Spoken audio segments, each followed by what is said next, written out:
I think entrepreneurs bring change to this planet. They ask the tough questions, questions that no one is asking, and they find awesome solutions.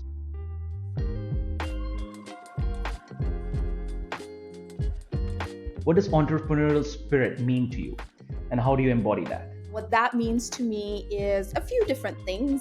I think about creative problem solving. I think about willingness to take risks because that's what we're doing.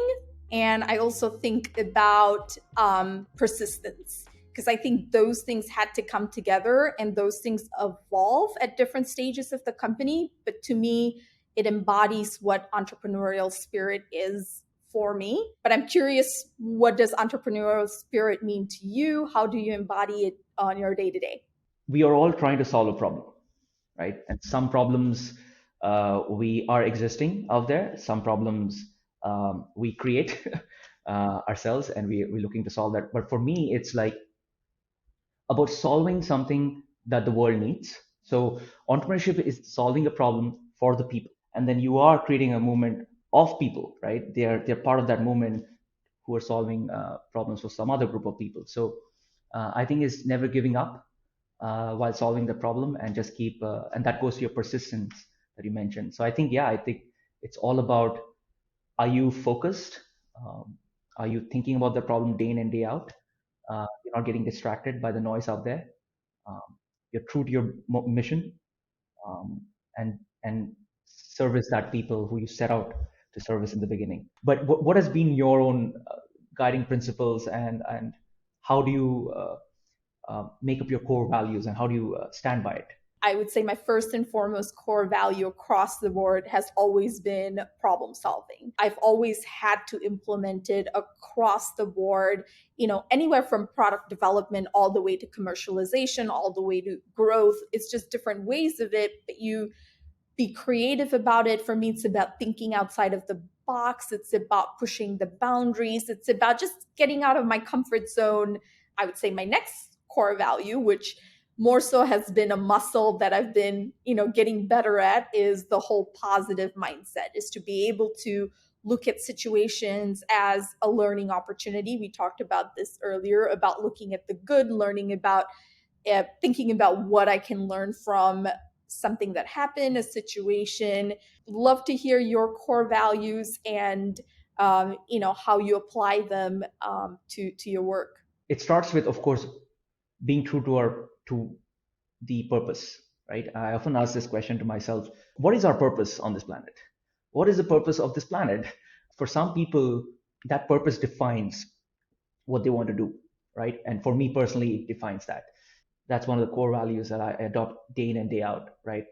What am I trying to do here, right? And it's often we can see low hanging fruits, we can see distractions, investors out there telling something, the customers wanting something more, but it's like you have to be true to our mission, which is, what did we set out to do? And there's a reason why it succeeded in the beginning, right?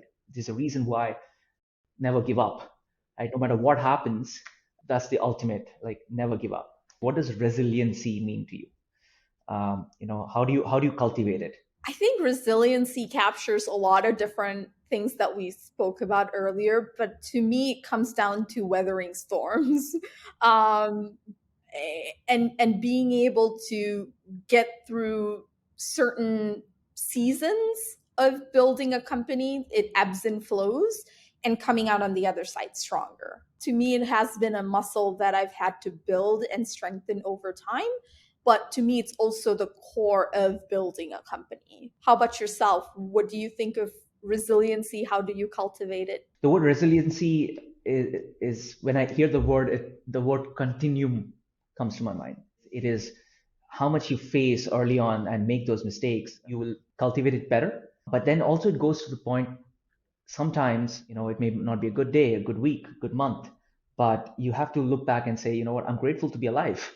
That gratefulness has allowed me to be more resilient in life, and being happy about the small things, because then you can, once you're happy with the small things, then you can chase the big problems. What role do you think entrepreneurs play in advancing the global prosperity?